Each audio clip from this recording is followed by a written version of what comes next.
জয় হরি বল। জয় হরি বল, জয় হরি বল, হরি বল, জয় হরি বল, জয় হরি বল। দাদা, এই যে আমরা মতুয়া, কৃষ্ণমঠ,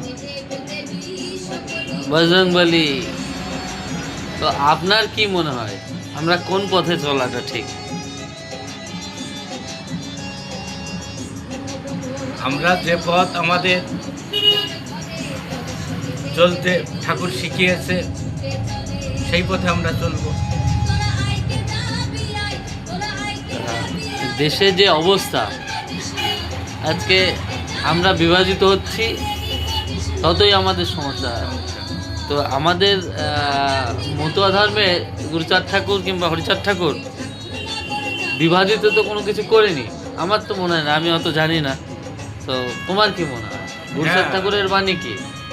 গুরুচাঁদ ঠাকুরের বাণী যে তোমরা সবাই মিলে একসঙ্গে চলার চেষ্টা করবে, ঠাকুরের নাম প্রচার করবে, এটা তো গুরুচাঁদ ঠাকুরের বাণী। কোনো ভেদাভেদ থাকবে না তোমাদের ভিতর, সবাইকে নিয়ে তোমরা চলবে। আজকের এই সময়েও যারা আমাদের এই পথের বিরোধী, তাদেরকে কিছু বার্তা দেবা, কিছু বলবা, তাদের সম্বন্ধে কিছু বলার আছে?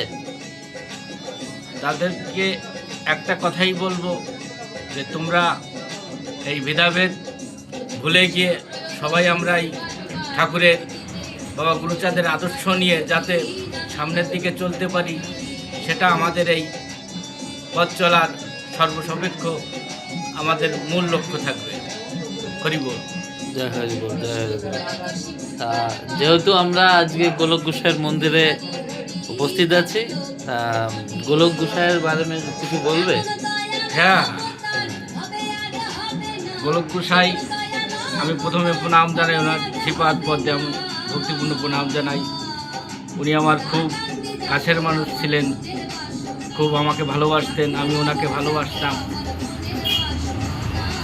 সেই মানুষটা আমাদের ভিতর আর নেই, তাই খুব মনে পড়ে ওনার কথা।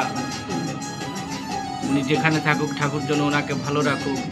আর এই যে মন্দির আমাদের এই বস্তা বাজারে তৈরি করে দিয়ে গেছেন, আমরা যেন এটাকে ঠিক রাখতে পারি, এখানে যেন সকল হরিভক্ত মিলে আমরা সব সময় থাকতে পারি, গান বাজনা করতে পারি, এইভাবে যেন আমরা চলতে পারি সবাইকে নিয়ে। হরি বল, হরি বল। সামনের অনুষ্ঠানে কোনো বার্তা দেবে? হ্যাঁ, আমাদের নিষ্ঠা